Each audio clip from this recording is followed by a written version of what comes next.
The second experiment that we're going to start is on seed germination. So in this packet, I included some extra things here that I normally wouldn't give to the students. The first one is the page here that explains what germination is, because you do have to answer that, and it is something that you should know. So in the image, you can see kind of what we will be expecting to see from our experiment here. When we plant or not really plant them, but when we try to germinate our seeds, we should see them start to sprout from the seed without any soil. The next page is this would be the cover of their packet. So on this page, we would just write your name as the scientist, and this would kind of be the cover to your booklet that we would have had at school. So it says, how does a seed become a plant? How long does it take seeds to germinate? So seeds become plants through germination. Germination talks about them starting as a seed and then slowly growing into a seedling and then into whatever kind of plant they're going to be. To figure out how long it takes, that's the experiment that we're going to do. So we're going to put some seeds in a baggie with moist paper towels to start the germination process, and I want you guys to keep track of the days and see how long it takes for your different seeds to begin to germinate. This third page here has some information for you to fill out. It says germination is, and that's what we talked about, and it's on the front page there. So germination is the process of a seed changing from the actual seed into a plant. So you're going to write the date that you begin this. So on whatever date, I put seeds on top of a wet paper towel in a baggie. I labeled each seed. You don't necessarily have to do that because our seeds are different enough that we can tell which one is which. Hung the baggie in a sunny window, and now I'm going to watch them germinate. That part I do want you to do. If you have tape to tape it up in the window, that's awesome. If not, if you can just kind of prop it up in a window so that it can get some sunlight, that would be really helpful. Next, I want you to make your prediction. I predict that do you predict that the sunflowers or the lima beans are going to start to germinate first, and why do you think that?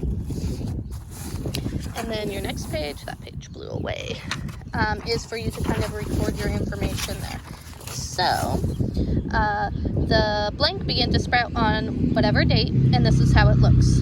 So, one of these will say the sunflower began to sprout on whatever date it began to sprout, and you'll draw a picture when it starts to do that. This one will be for the lima bean. The lima bean began to sprout on, put the date, and then this is how it looks. This one you don't need because those are the only two types of seeds that we used.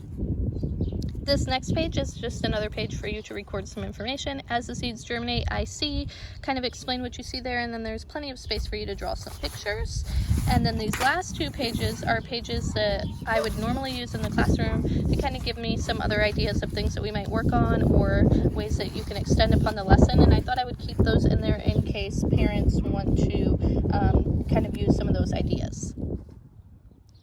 Before we actually start our experiment, let's go ahead and look at one of the beans. So I gave you 3 of them so that you could really observe one of them. I've already cracked this one open because I can't do it with just one hand in the video. I did get it a little bit wet just to help me crack it open. But some of the things that we like to notice about our seeds is that they have what we call a seed coat. So like this outside layer here, you can actually sort of pick some of it off. Seeds have camouflage. See how that just comes off there? Just like animals do. A good example of that would be the sunflower seeds that I dropped in my yard and I can't find. So, Mr. Rolf and I might have some random sunflowers growing in our yard. We'll have to wait and see.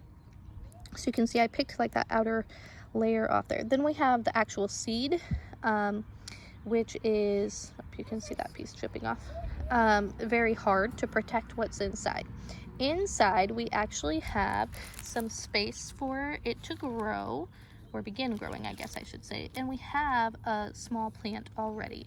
Okay, we're going to have a bit of a root, a bit of a stem, a bit of a leaf, and then we have what we call seed food. So there's actually already a little bit of, I don't know if I can do this with one hand, a plant inside. Hopefully I didn't break it. Okay, so it looks like I did a little bit, but I'll show you each half of it here. So you can see there, if you zoom in, maybe. Let's try that again. Okay, so if I really zoom in and let my camera focus, maybe. Okay, you can see right over here. So right over here, this would be part of a stem and a root.